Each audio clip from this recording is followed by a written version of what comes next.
नमस्कार, मी पंजाब डक. काही काही भागामध्ये अद्याप काही ठिकाणी पाऊस पडला नाही. त्या भागात देखील पाऊस पडणार आहे ह्या 10-12 दिवसामध्ये. म्हणजे त्यांना देखील पडणार आहे आणि त्यांचे देखील पेरणी होणार आहे, म्हणून घाबरून जाण्याची काही चिंता नाही. महाराष्ट्रात सगळीकडे भाग बदलत वेगवेगळ्या भागात पाऊस पडणार आहे. ह्या 5 दिवसातच सगळीकडे पडून जाईल आणि सर्व शेतकऱ्याच्या पेरण्या होतील, म्हणून हा अंदाज लक्षात घ्यायचा. त्याच्यानंतर काय झालं, सोलापूर जिल्हा, धाराशिव जिल्हा, लातूर जिल्हा, बीडचा इकडला कडाष्टी भाग आणि पश्चिम महाराष्ट्रातल्या शेतकऱ्याचे फोन आले. आमच्या भागामध्ये काही भागात पाऊस पडला आणि काही भागात आलाच नाही. तर त्यांच्यासाठी सांगू इच्छितो, म्हणजे आज देखील म्हणजे 26 ते 30च्या दरम्यान मग तुमच्या पश्चिम महाराष्ट्राकडं सांगली जिल्हा, सोलापूर जिल्हा, कोल्हापूर जिल्हा, धाराशिव जिल्हा, हे पुन्हा असंच इकडे मराठवाड्यातला बीड, लातूर ह्या पट्ट्यामध्ये काय होणार आहे, 26 ते 30च्या दरम्यान चांगला पाऊस पडणार आहे आणि त्यांच्या देखील पेरण्या होतील, म्हणून हा अंदाज लक्षात घ्यायचा. ह्या पावसात जर चांगली ईद बरोबर गेली तर तुम्ही देखील पेरणीचा निर्णय स्वतः घेऊ शकता.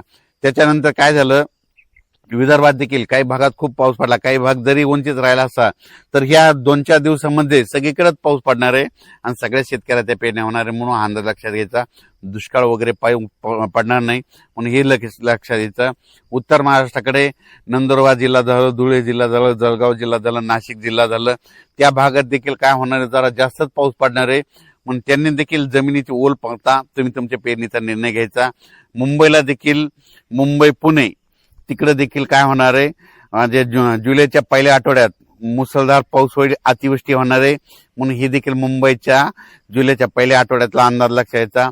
जुलैच्या पहिल्या आठवड्यात देखील महाराष्ट्रात काही भागामध्ये काय होणार आहे, ठिकठिकाणी अतिवृष्टी होईल, काही भागात मुसळधार पाऊस होईल, कुठं रिमझिम होईल, म्हणून जुलैच्या पहिल्या आठवड्यात देखील पाऊस पडणार आहे, म्हणून ही देखील सर्व शेतकऱ्यांना अंदाज लक्षात घ्यायचा. तो पाऊस काय होणार आहे, सगळीकडे नाही पडणार, पण काही भागामध्ये जरा जास्तच पडणार आहे.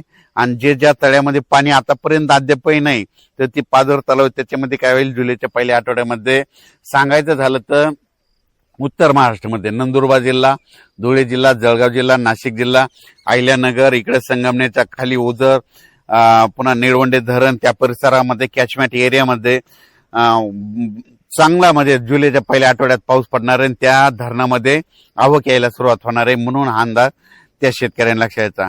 तसंच राज्यात देखील काय होणार आहे, जिथं पाऊस पडला तिथं वडे नाल्याला पाऊस येणार आहे, काही भागात रिमझिम राहणार आहे, पण सगळीकडेच काय होणार आहे, वेगवेगळ्या भागात पाऊस पडणार आहे आणि सर्व शेतकऱ्याची पेरणी होणार आहे, म्हणून हे अंदाज लक्षात घ्यायचा. तसेच कर्नाटकचे, महाराष्ट्रातील लगतले शेतकरी ज्यांना मराठी भाषा कळते त्यांना, त्याच्यानंतर तेलंगणा, निपाणी, हे तिखोटी हे परिसरातल्या सर्व शेतकऱ्याला सांगू इच्छितो की 26 तारखेपासून म्हणजे उद्यापासून तुमच्या भागामध्ये पाऊस सुरू होणार आहे. तुमच्या भागाकडे जर पाऊस सुरू झाला तर ते पाऊस काय होणार आहे, महाराष्ट्रामध्ये लातूर जिल्हा, नांदेड जिल्हा, धाराशिव जिल्हा, सोलापूर जिल्हा, कोल्हापूर जिल्हा, सांगली जिल्हा, पश्चिम महाराष्ट्र, कडाष्टी, बीड ह्या परिसरात, केज ह्या परिसरामध्ये चांगला पाऊस पडणार आहे, म्हणून कर्नाटक, तेलंगणा, आंध्र प्रदेश तिकडे काय होणार आहे, म्हणजे 26च्या नंतर पाऊस येणार, 26 ते 10च्या दरम्यान तिकडे पाऊस पडणार, त्याच्यामुळे काय होईल, तुमच्याकडे पाऊस येणार आहे, म्हणून हे पश्चिम महाराष्ट्रातले सर्व शेतकऱ्यांनी हे देखील अंदाज लक्षात घ्यायचा. त्याच्यानंतर मध्य प्रदेश, खंडवा इकडल्या भागातल्या शेतकऱ्याला सांगू इच्छितो की तुमच्याकडे काय होणार आहे, म्हणजे आता हे उद्याच्या म्हणजे 26 तारखेपासून ते 8 जुलैपर्यंत तुमच्या आपलं मध्य प्रदेशमध्ये देखील चांगला पाऊस पडणार आहे. मध्य प्रदेशच्या बाजूचे जे आपले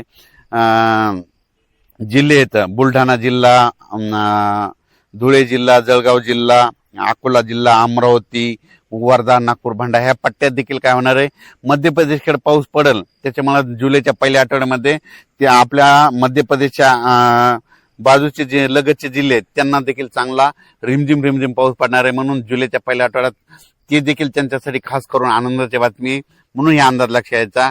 राज्यात मात्र दुष्काळ वगैरे काही पडणार नाही, जमिनीमध्ये ओल असेल तर तुम्ही पेरू शकता, पाहू शकता. हे माझ्या शेतामध्ये आमच्या खूप पाऊस झाला, आणखीन म्हणजे वापसा देखील नाही, तर आम्ही देखील ओल तपासली, ईदभर ओलच्या खाली गेलेली आहे.